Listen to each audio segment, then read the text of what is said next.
All these people come from different walks of life, but they have one thing in common.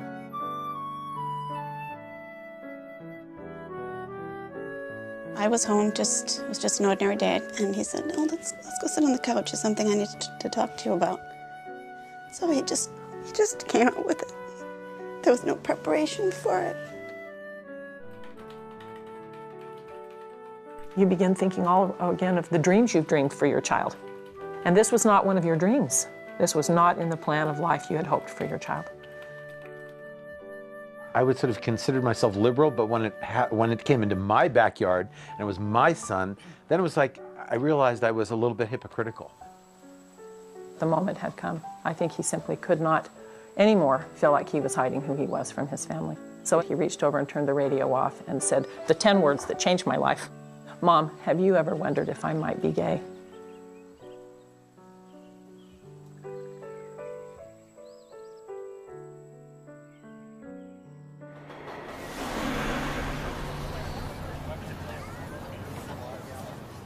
I certainly felt a lot of shame in my early teenage years, especially when I was very active in the church. Because that's what they were telling you, that it was to be ashamed of, that it was horrible, that it was all of these terrible, terrible things. But, when you're 12, 13, 14 years old, you go home and you think, wow, boy, am I all those things that they said? We're descendants of the founders of the Mormon Church, some of the original prophets, and so the church was kind of a big part of our lives. We have a large extended family in Salt Lake City still, and a lot of our social activities and things that we did revolved around the church growing up.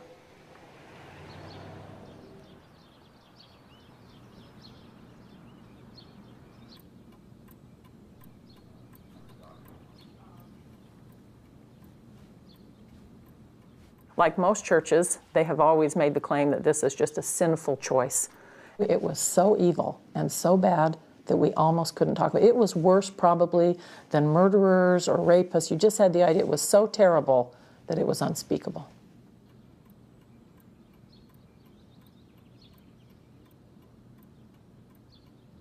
As early as age 7, I knew I was gay. I didn't know to associate the word gay with it necessarily. But I knew I had attraction to other men as early as that age. I desperately did not want to be gay. I was sort of spending those years trying to talk myself out of that. I can remember at age 12, in one of our Sunday school meetings, the priesthood leader that was giving the lesson said, "Oh, the gays, they're lower than the animals, and, they do all of these terrible things, and they're terrible people." And I definitely suffered from depression. I did all kinds of things to try to convince myself that I wasn't gay, up to and including in my prayers at night making deals with God, like, "Dear God, if you make these feelings for, other boys go away, I will do this. I will be the best at, at this, and I'll be the best at that, and I'll pray every day, And then when I didn't keep my part of the deal, essentially, that made me feel even worse about myself. I was afraid of disappointing my parents probably the most. My dad and I had kind of a difficult relationship at times, and I did fear what my dad's reaction might be.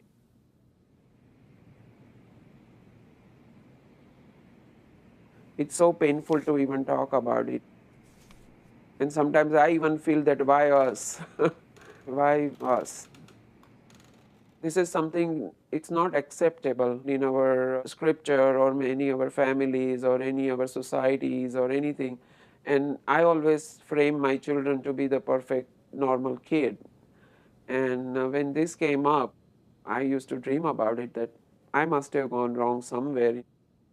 I try to convince him in different ways that you have so many girlfriends, just pick up one and get married. I said, just get married. After a while, maybe you change your mind. I did tell him, I really don't think I can change. This is how I am. And he tried lovingly to tell me otherwise. And then he proceeded to give me a ring. In the Indian tradition, we believe a lot in the sort of astrological stuff. And he gave me a certain kind of stone that, with the sun rays sort of penetrating the stone and then reaching my skin would supposedly change me. And that was 10 years ago. And I have to report, so far, the effects of the stone haven't been that potent. We are Hindu and we believe in Lord Krishna. And our scripture is Gita, Bhagavad Gita. As far as the preaching goes, there is not in Gita or anywhere there is a mention of gays. I tried to convince him to marry a lady who is a lesbian, but he doesn't want to do that. We are worried about his future. At one point I felt like that I want to die, that why did I raise my son that way? What's hard for me is my parents, because I really love them a lot, and I see how much it hurts them, and I would never want to hurt them, but it's so hard for them. They just don't, they're really scared. They don't want their families or their communities to find out. Why I want to hide it? Yes. I don't want to be identified as somebody who is going to watch the documentary or film or whatever, that who I am. We are a well-known figure in our community, and the issue might create some animosity, so I would rather not recognize myself. Right now, my daughter is there to support him as a brother, but you never know when the daughter gets married to the guy, he may or may not like it. And that's why the straining of the relations between the brother and sisters. Any community, any ethnic community, even the Americans also, they resent the idea of having a gay child in the family. But I guess in time, maybe you will learn to love.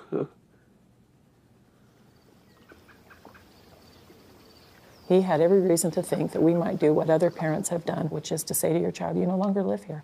You're no longer our son. I've heard stories of kids who come home, their belongings are on the curb.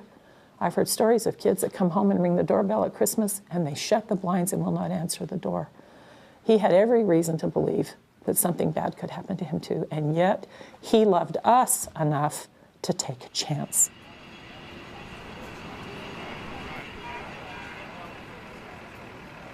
Come on, Linus. Linus, come on. 15 or 16 years old, I started to say, so all these plans, all these things that I've tried aren't really working. And then I did start discussing it with people.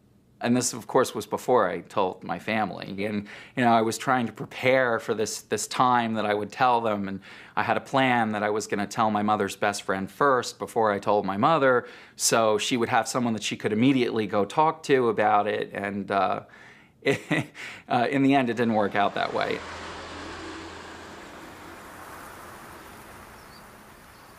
It was on a very beautiful summer day. I was going in the car with my son to do some errands, and on the radio came a news story about a gay bashing incident. So as the story concluded, he reached over and turned the radio off and said the 10 words that changed my life. Mom, have you ever wondered if I might be gay? And in that moment, time kind of stops. Everything else, you're still moving along in the car, but you have just heard something that you never expected to hear. And in that moment, as I try to go back and relive it, I think I was so afraid that if I did say to him once or twice, we actually did wonder, but dismissed it, said, oh no, it couldn't be. Anybody as wonderful and bright and caring and dear and good as our son couldn't possibly be that, because we had very limited categories of understanding of what it meant to be gay. So in that moment when he said, Mom, have you ever wondered if I might be gay?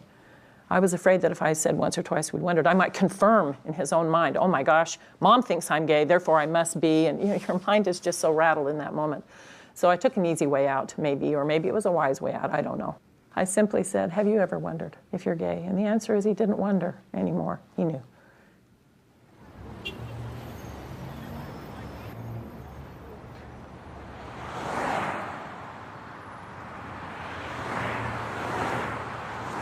Her reaction was like 1,000 times worse than I thought it would be. Because she cried for no lie, 5 hours straight. This is a picture of me and Antonio at my aunt's house. He was about 6 months old then. A little older than 6 months. Came home one day and Antonio was like, Mom, I got something to tell you. And I was like, well, what is it? So he was like, I just wanted to let you know that I'm gay. And I was like,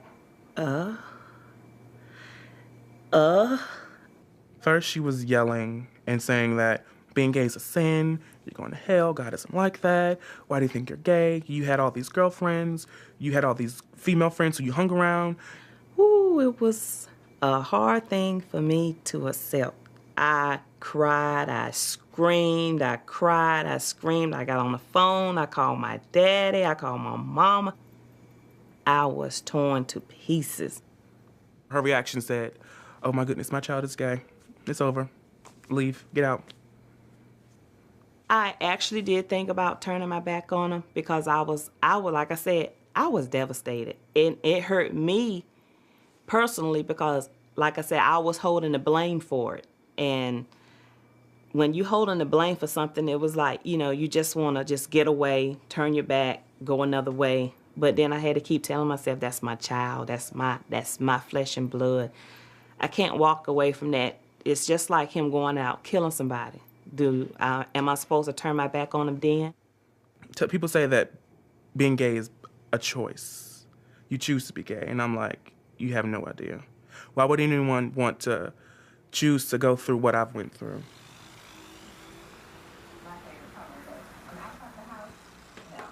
We end up going to counseling because I cried constantly. And I was like trying to figure out, how you gonna come tell me you were gay? I didn't understand that. I didn't feel that my mom was happy with who I was. I didn't feel that she loved me because she put me in psychotherapy, like psycho crazy, you know, so.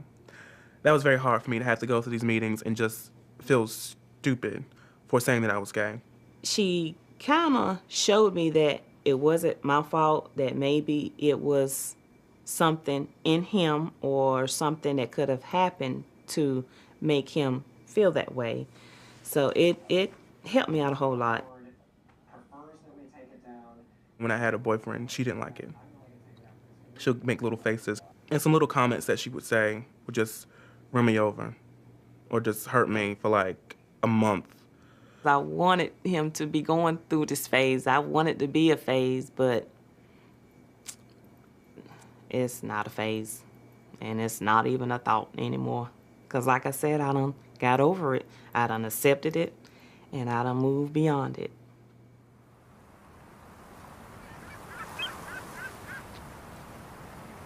I always knew that my parents loved me, but I didn't know how it would go.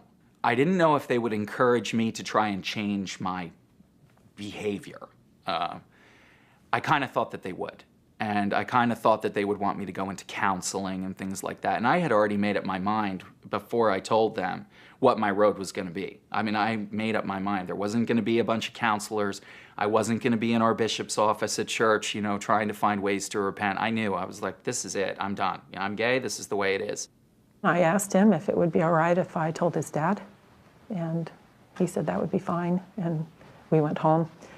And turns out that Robert and I were getting ready to go on a little business trip together, and I went ahead with the preparations, being astonished that my hands still knew how to cook. I thought, my head is in this amazing place where I know that my life has just changed radically, irrevocably, and in ways I can't even understand completely, but my hands still know how to cook. Imagine that. It's just this strange mental place to be, almost like you're observing yourself from some unembodied place, observing that your life is going on when this amazing thing has happened. I should say that during the time I actually talked to my son, before I went home, he said, "Mom, you're not crying." And again, it was that feeling of being kind of frozen. And I told him, I will probably need to cry, but it's just not yet. But when we finally went ahead and finished our preparations for our trip and started on our trip, I told Robert that there was something I needed to tell him that was very, very difficult, and that's when the tears came. And I've since thought, why the tears? Why so sad? And it's because you fear for your child. It wasn't that I was ashamed of him. I didn't know how to even understand yet what he had told me, but I knew enough to be afraid for him. Afraid, and also you begin thinking all again of the dreams you've dreamed for your child. And this was not one of your dreams. This was not in the plan of life you had hoped for your child. But as I expressed to Robert what our son Kerry had told me, he immediately pulled the car into a strip mall. This was actually 15 years ago, before we had cell phones. But he said, I need to find a phone.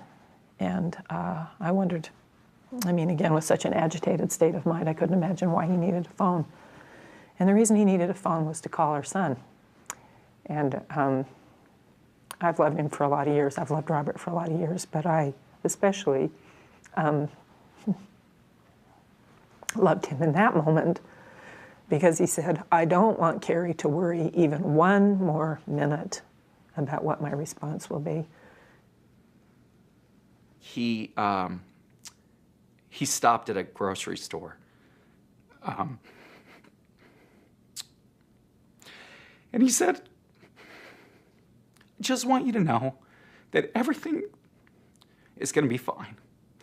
Everything is going to be okay. You don't need to have any fear at all.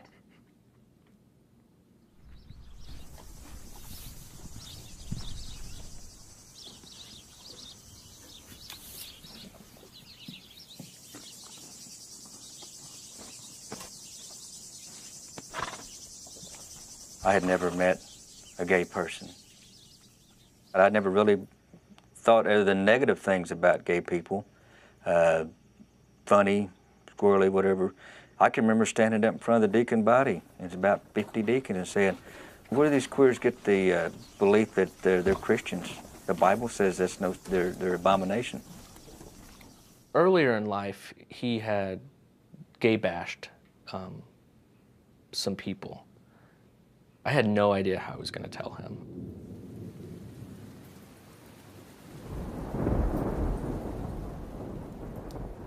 It was about 9 o'clock at night, and our son was home from college, his second year of college, and I was cleaning up the kitchen. And my son comes in and sits down at the table and says, Mom, can I talk to you?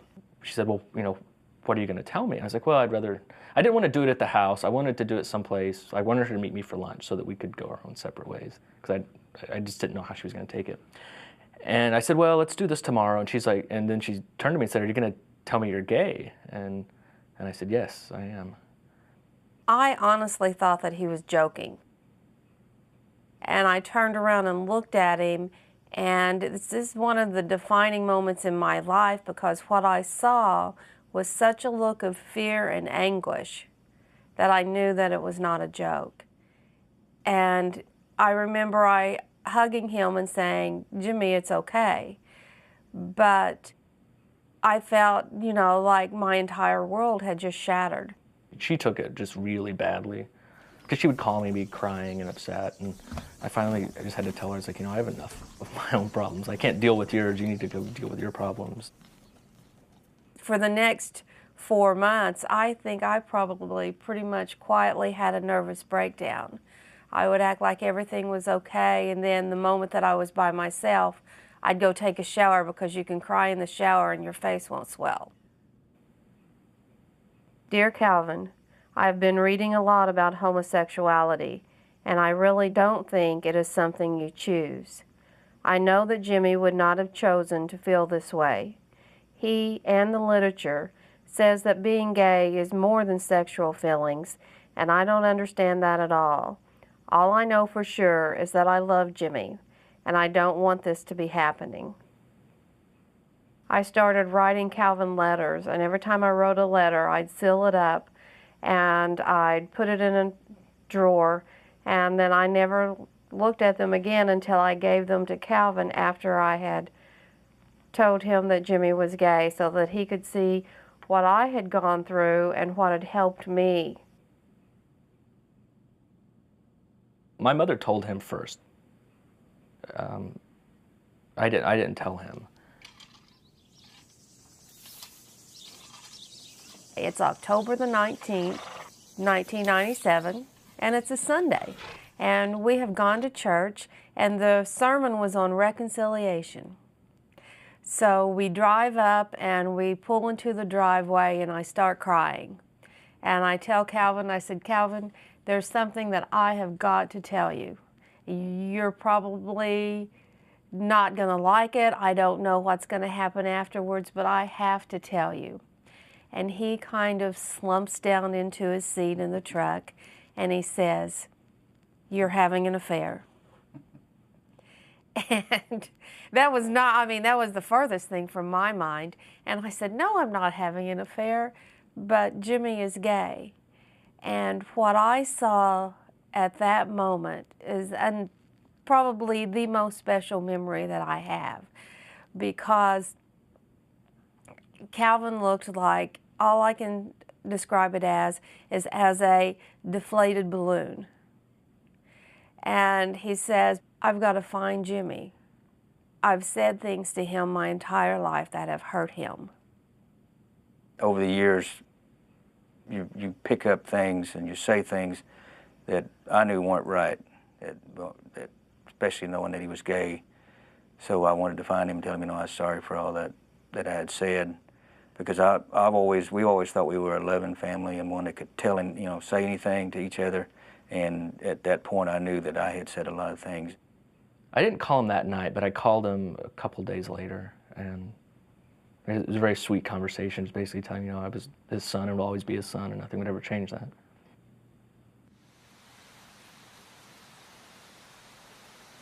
I'm a half Cherokee. My father was full-blood. My grandparents both full-bloods. And if you go way back in not just Cherokees, but Native society, you will find those people, they were kind of honored because they were different from the others. And some of them were medicine men. Some of them were people that would give names to the children. But the thing that actually turned the tribes nowadays, there's a lot of people, was actually the early churches that come in and said, that's wrong. And one of the things I basically said was that I was a Native American who appreciated my son for who he was. Because it's just another voice in the village to talk.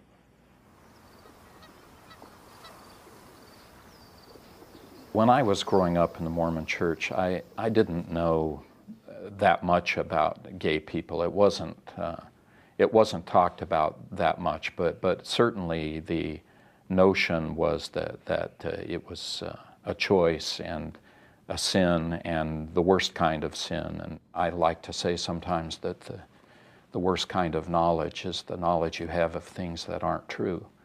And we had to unlearn some things that we had been taught about homosexuality. I remember it was Sunday night. It was late. It was probably 8 or 9 o'clock. And he said, "Do you want to go out back and talk?" And I said, "Sure." And we had a gazebo out behind our house. And we took a bottle of soda and a bag of chips, and we went and we just started talking. And we talked into the night. And we probably talked for 3 or 4 or 5 hours. I think 1 bottle of soda and a bag of chips turned into 2 bottles of soda and 3 bags of chips. But we just chatted, and he kind of just opened up and said, "I just want to know. I just want you to tell me. Tell me everything. Tell me anything that you want to tell me."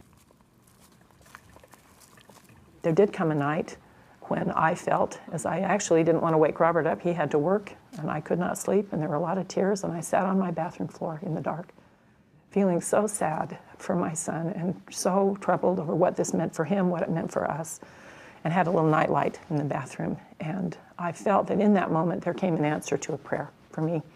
I don't hear voices, I don't see visions, but I did have a feeling come over me and a clarity of thought. Well, the scriptural passage came to my mind, which is, "I am the light of the world. He that believeth in me, though he were dead, yet shall he live." And it was a feeling of that weight being lifted off of me. And the answer that came to my mind is that my son didn't choose to be gay. This is exactly how God created him, that he is not shut out from God, he's not shut out from moral goodness, that I had to get up off the floor, stop crying, love him fiercely, and try to make the world a better place for people like him.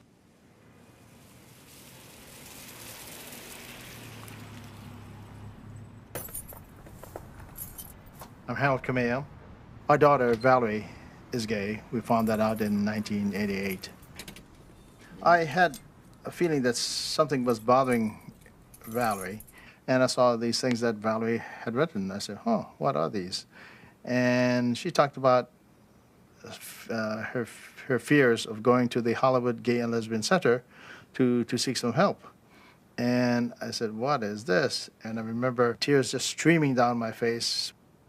It was very in vogue then to tell your parents, no matter what happened, it doesn't matter, just be truthful. And so when my parents asked me, I sort of came out and quite angrily, and I didn't really prepare them, I think, in a way that if I were to do it again, I would have had some brochures on hand or something. But I was sort of angry and in your face, like, well, this is me, and if you don't like it, then that's your problem, without a lot of compassion. I never heard of Asian gay people. I don't know of any Asian gay people. And so I thought our daughter, being the scholarly kind of person she is, I thought she was reading too much and wanting to be something that I thought was not possible. I was outraged, and I began following her around this house and saying to her, "You made a mistake. This is a bad choice. Don't choose this." And she said, do you want to be a teacher? You should be kept away from small children. I'm going to have to divorce your father. And I was like, what are you talking about? And she said, well, if you don't know how to love a man, then, how can I still be married to your dad? And so I said to her, "How sure are you?" Because I knew I was a clever mother. And if I had even 1% of a chance to work around it, that I could turn her around. After our daughter came out, I went to a feminist bookstore in Westwood. I thought that if anything, a feminist bookstore would have books on the topic. And so a young girl came up and asked me, "May I help you, sir?" And I stuttered, and I could feel this cloud of Asian shame coming down on my shoulders and taking the breath away. And I stuttered and said, "No, thank you, just looking." I was alienated from the church. I was alienated from my family. Before Valerie came out, you would have considered us to be, the model Presbyterian Asian American family. And so all of a sudden, we felt that we had this secret, this sadness that we couldn't talk to anybody about. We just avoided the L word, and my parents told me not to write anything with the family name on it that had to do with being a lesbian. My dad told me not to bring anyone home ever. And so finally, after crying for about 18 months, we went to our first PFLAG meeting in March of 1990 in Los Angeles, and that was where our education began. They helped me to understand that even if I knew my truth as a heterosexual person, that there must be one more truth. I couldn't quite believe it, but it was good. It took me a while to sort of regain my trust in my parents again. I'm not a stupid person, but I was ignorant and I was frightened. And I wish I could erase some of the nonsense that I said to her in August of 1988, but I can't.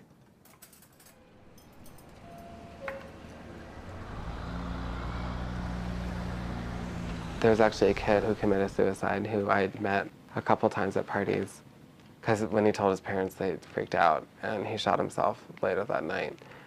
And that's terrible. Like, losing your life over something that little. It's really disgusting to me that some people can be that hurtful to something that is completely natural and healthy and okay and a part of life. We live in Boulder, Colorado, which is a very progressive and liberal town. But we said, Cody, what if you were born someplace in the South or someplace that wasn't really as friendly, or you were born in the 50s or 60s, what a different life you'd had, or different parents. And we often talk about, how fortunate all of us are to be in this kind of constellation. I am an author and a rabbi of a congregation here in Boulder. In our congregation, which is a very liberal congregation and perhaps not the norm in mainstream American congregations, we are very open and liberal. And we have one of our chavuras, one of our fellowships is actually we call it Tribe 13. It's exclusively gay and bi members.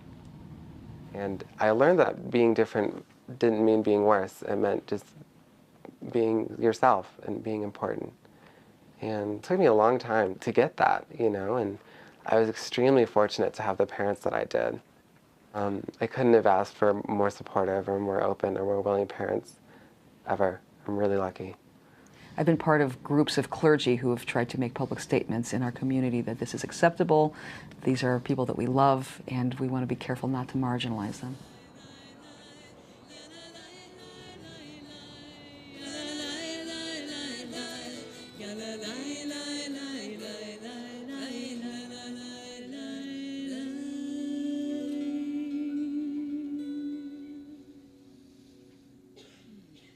The church really condemns homosexuality.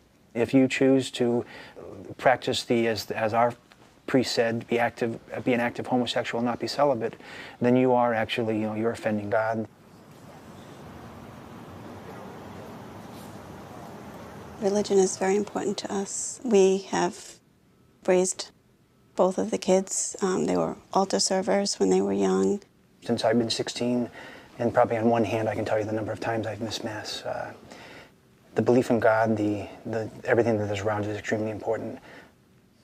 I waited a while to tell my parents just for the fear that your role model and your rock in your life would tell you that you're living a life of sin, or you should, bottle it up inside and date a girl, and I'm sure after a couple months, you're gonna fall in love and it'll be okay. It's something that is not natural to me. Greg told us the day after his last day of his freshman year in college. It was just the two of us alone. It was just Greg and I. And he said, "Oh, let's go sit on the couch. There's something I need to talk to you about." So he just came out with it. There was no preparation for it. It takes a lot for someone to be like, I'm gay, because it's basically saying you're gonna accept me or you're not gonna accept me, and there's no gray area in between that. It was very, very nerve-wracking, because I knew once I had said that I could never go back. As I started to come up the crest of the stairs, I looked on the couch and I saw Greg and I saw Rand, and I could see that there had been some tearing and some crying, and I said, okay, and he said, why don't you come over here, Dad? And I sat down, and I remember he said, there's something I want to tell you. He goes, and he told me, he said, I'm gay. And I gave him a hug. I reached out for him, and I remember he said, Dad, he said, I knew when I wanted to tell you and Mom, I was figuring how you're going to react, but I didn't know, so I had my suitcase packed. I said, everything's okay, Greg. He goes, Dad, can you hold me? Can you just hold me?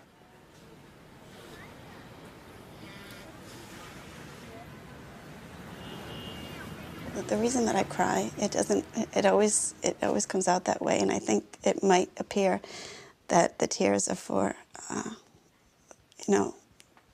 being sad about the fact. But it's just mainly because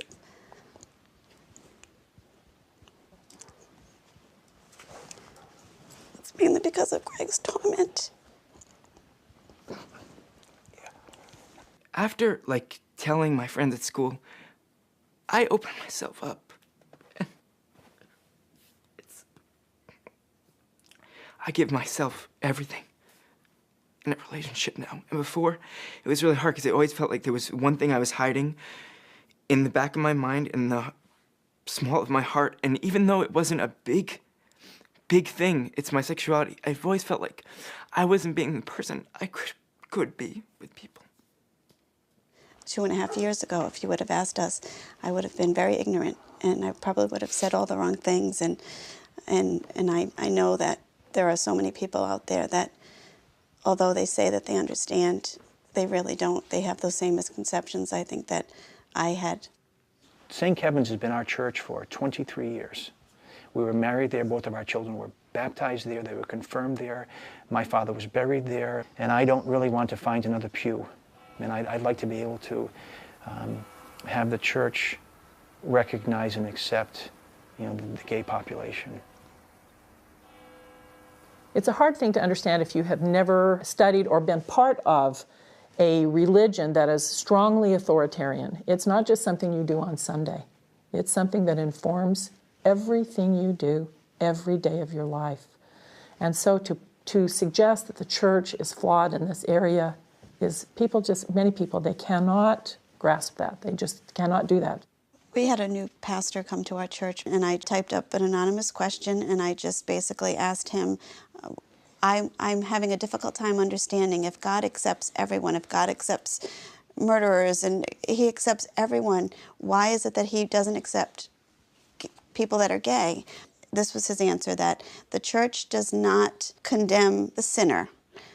God condemns the sin, and that was the extent of his answer. And that answer just really, really floored me, and I have had a very difficult time going to that church, listening to a man preaching to me, knowing that he's saying that my son is a sinner and my son is not accepted in the church.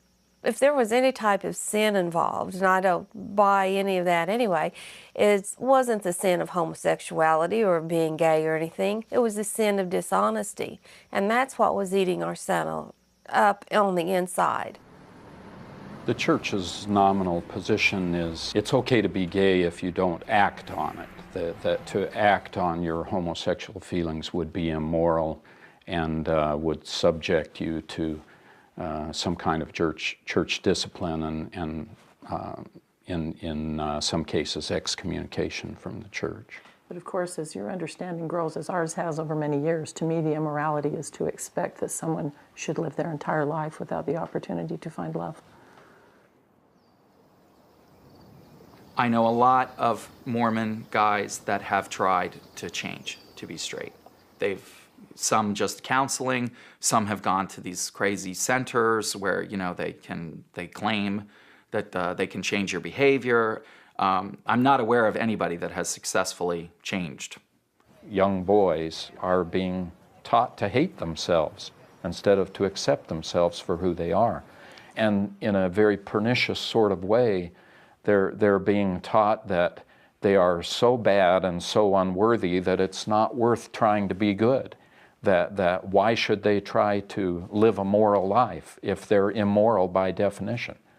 There was a day when I was out shopping with our daughter Bonnie, and someone came up to us in the mall and was extremely upset and in tears and saying, had she heard the news about their friend, it was a friend from high school, who had died by suicide in the previous days.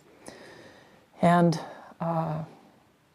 when we remember back, I remember him standing in our kitchen when they were both seniors. He was the valedictorian of her high school class. He was bright and articulate and funny and wonderful.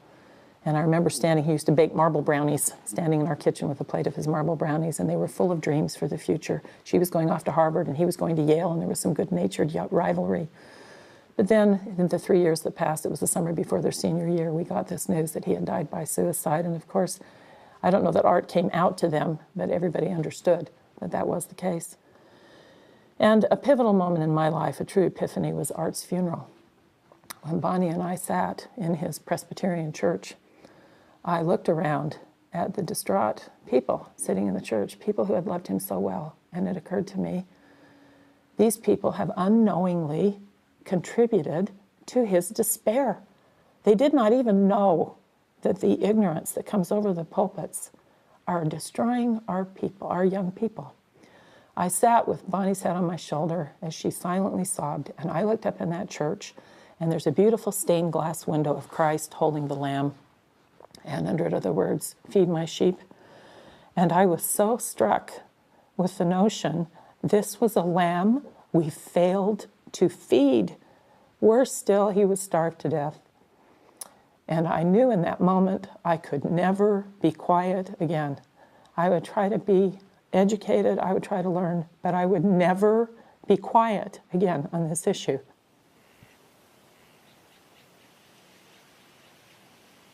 I draw a parallel to the civil rights movement in the 60s. I often think that our children and grandchildren and great-grandchildren will be looking back on how we dealt with this issue. And, you know, I often ask myself if I had lived in the South in the 60s, you know, would I have been out there marching for civil rights, or would I have been beating people because they're there at the wrong lunch counter? And I don't want to be on the wrong side of this issue. And it's not just a difference of opinion. This is one thing that drives me nuts, is when they say, let's all hold a poll. Let's have a poll and decide whether we should discriminate against gays. This whole country is about not having a poll to decide who has which rights and who doesn't. People have rights, and they're entitled to them, and they must be protected. And if someone else's rights are not protected, then all of our rights are in jeopardy. Just as I remain a Mormon, I remain a Republican, and hope that my church and my political party can come around to the truth and to a better understanding. You know, obviously I want equal rights for everybody. And it shouldn't stop with gay people. We ought to be able to get married. We ought to have the same rights that anybody else has. You know, I live between New York and San Francisco, and I'm surrounded by gay people every single day because I live in gay neighborhoods in the two gayest cities in the country. But I have to remind myself occasionally that there's guys out in the middle of Nebraska, and there's, you know, guys down in Texas in small towns. And it's important to remember that there is still a lot of work to be done so these people can exist in their communities where they do stand out a little bit more.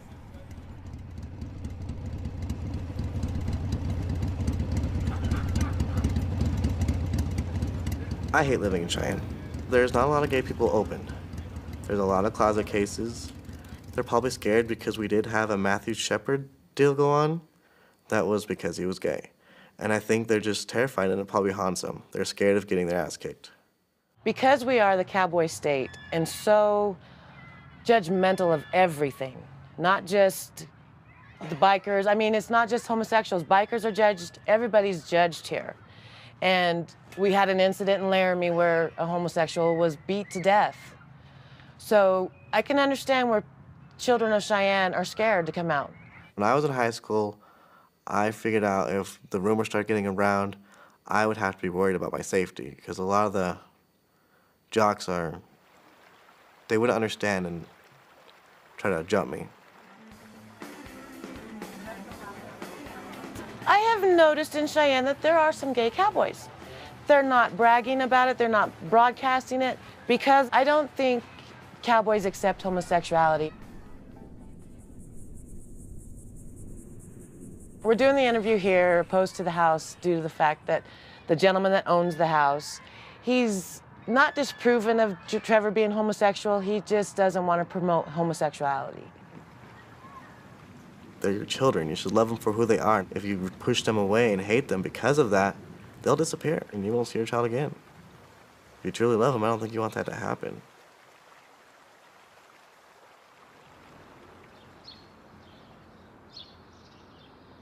My parents are wonderful people, and the estrangement from them has been the most painful thing I think I've ever experienced. Their initial response, I'm sure, was to be quite concerned and upset, but I'm sure that what they felt is with the right encouragement and the right support, he would change, that he would not act on those feelings, that he would not sin, that he would stay true to the church, that he would marry, that he would move on in the life that God had ordained for him. And so over time, when it became clear that that was not going to be the outcome, not only was he not going to change, but we began to be very supportive and changed our point of view. We no longer espoused the position of the church on this issue. It was very difficult for them, and it's still difficult for them. It's very difficult. When our daughter was married a couple of years ago, we went through a very painful decision to not invite one of my sisters she and her husband have been harsh in some of the things they've said about gay people, and our daughter just felt that on her wedding day, she felt that she didn't want to have that feeling there, especially because her gay brother and gay friends would be there. And so my parents felt that they had to choose, and I understand what an awkward position it did put them in, but nevertheless, I wish they had made a different choice, but they chose not to come to the wedding. Those kinds of things become painful, and I do understand from their perspective why they felt they needed to make that choice. But families then become more distant. There's George. My dad, once Jimmy came out, never talked to Jimmy since then. And it's really sad that he never picked up the phone or wrote a letter or did something to call his grandson and say, you know, I don't care if you're gay, straight, whatever, you're my grandson. And I wish that he had done that, but he didn't.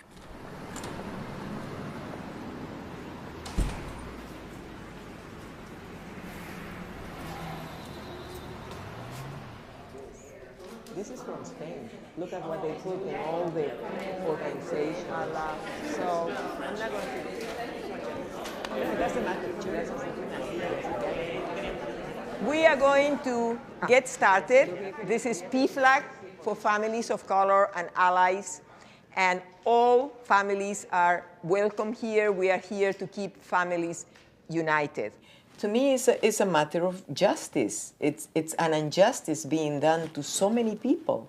So why I joined PFLAG and I really have made the purpose of the rest of my life, because I know many families are being broken up over this.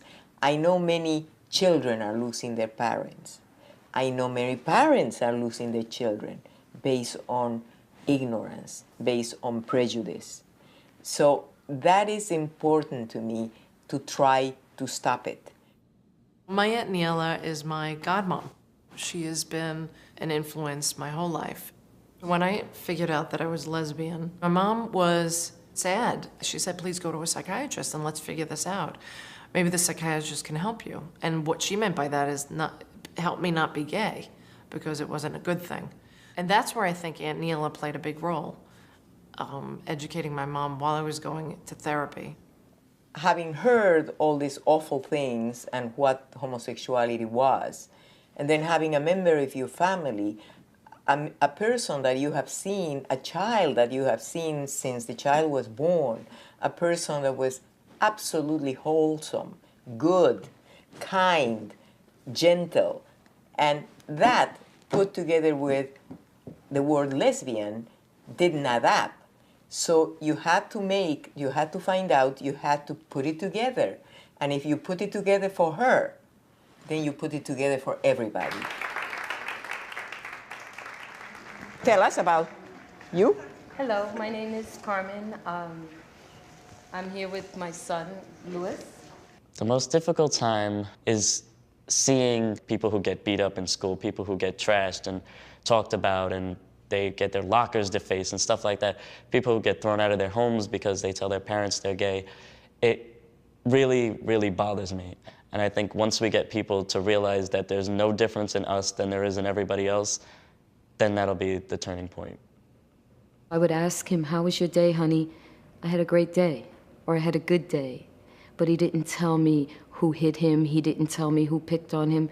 He didn't tell me who called him names that I know hurt him and make him want to cry. During class and at different times during the school day, they would just pass by and be like faggot and homo and fairy and all this stuff. And nobody was doing anything about it because in Catholic school, like, they didn't really do much. Since then, I've made it a point to make sure that nobody who passes me in the hallways says that to make me feel that way anymore. I always thought Louis was so special because of the day he was born on. He was born on Martin Luther King's birthday. So I thought, for a civil rights leader, you know, all the great things Martin Luther King did, and then Louis was born on that day, I knew he'd be a special person. I started a gay-straight alliance for the kids who couldn't be, you know, as out as I was. They look up to me in a sense because I'm so proud of myself and because I can be the leader of the group. And a lot of them are slowly becoming, you know, more comfortable with themselves, and they're starting to slowly come out to themselves and to their friends, and some of them even to their parents, which is really, really good. I know I could die a happy woman if one day I could turn my home into a shelter. I wasn't destined to have one child. I was destined to have more than one child, so maybe I could fulfill that dream by just having surrounded by children who nobody else wants. You know, maybe I could get them to see the self-worth and what wonderful children they are. I haven't spoken to my mother in the past 2 months because she kicked me out. And now I'm living with a family, and I haven't spoken to her in a while. My mother's reaction to me telling her I'm gay, she cried and she was angry and told me, you know, holding you in my arms, I would have never expected this. And I was like, expect what? And then she was like, well, if you are gay, I'm kicking you out. I was completely broke, didn't have anything. I packed my stuff, I had nowhere to go. If I didn't find this family to take me in, I would probably be in the shelter system, because that's what I was going to do. But, you know, everybody fought against it because, you know, the shelter system isn't so safe for someone like me. And, you know, so the family I'm with opened their doors to me. We are probably, the LGBT community is probably like 10% of the population, and the disproportionate rate of homeless youth that are out there that are lesbian, gay, bisexual, transgender are up to 40%. There's so much intolerance out there. There's so much hate. Our youth are being killed, are being mistreated, don't have the same opportunities. They are facing mental health problems. They're facing substance abuse, and it's not fair. It's immoral. Someone's talking about moral values, and they tell us that we're not moral. That is immoral.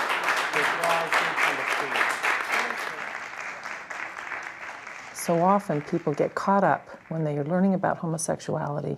They get so caught up on the sex part that they forget the love part.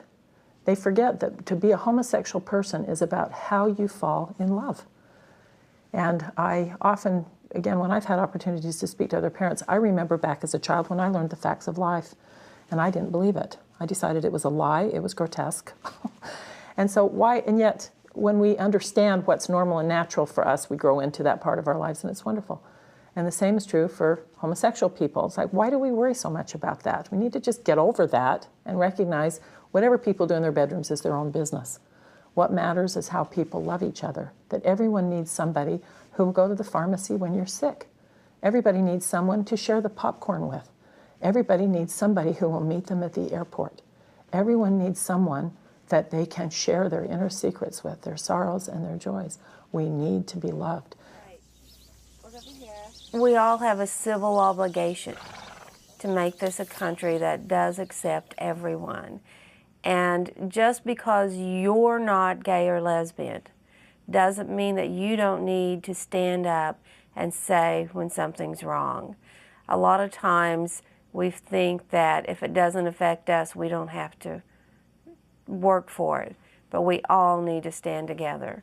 To having our family, and to Greg and to Lauren. In the eyes. There's ignorances out there, or there's some just things that they're downright wrong, and we want to make a difference here. We want to advocate for them. I've always said this. I don't want to change a hair on his head. I just want to change everybody else. Everybody else is thinking. Yeah. Mom is young. That's my wedding reception dress. Yes. That's the last time I fit in it. You're really tiny. We brought the children into the world. It's our responsibility. I consider her a gift. She still is a gift, and I don't want people batting my gift around and telling me my big gift is not a gift, because it is. Our gay kid is in New York, but we march in every parade in California. We do. And so my mission now is to tell, especially Asian parents, because Asian people do not like to address the issue. So we put our faces to the issue so that nobody can say to their gay child, I never heard of such a thing, because we are going to say, we are an Asian family, we have 3 kids, one of our kids is gay. The world is a better place when we decide that we can love well and allow others to do the same, to be persons of integrity, to live authentically, and to have opportunities opened up where you don't have to slink around, you don't have to hide, you don't have to pretend to be something you're not. And what comes out of that is a wonderful growth, a wonderful peace, and society is better off. My advice to parents that are going through this same ordeal that I went through is counseling is a must. It's a must, especially if you felt like it was your fault or you played a part in it. Don't make your child feel like they're not loved, because that's the one thing that messes up everything. It makes it very hard to grow up. That baby, when they put him in your hands, that's your child. And you should love that child no matter what. Embrace the total person, and then you get the package. And sometimes the package is a little surprising, and you have to widen your own boundaries to deal with it. But I would encourage other parents just to be really open and feel the heart connection and love with your child, and then everything else really becomes secondary. It would be so much easier for us if we could engage other parents like ourselves to stand next to us and have their voices heard with us. So our voice, we say today our voice is a whisper for what's right. We want it to be a roar that can't be ignored. We need to learn and to understand and be aware of the effect that of the things we say that it might have on people, even our own children. People often say, well, I don't know any gay people, and our answer is always, you do, you just don't know that they're gay. We all realize life is short, life is precious. We need to not let doctrine or dogma divide us. What ought to be most holy of all are the issues of the heart. And as I said before, God is love.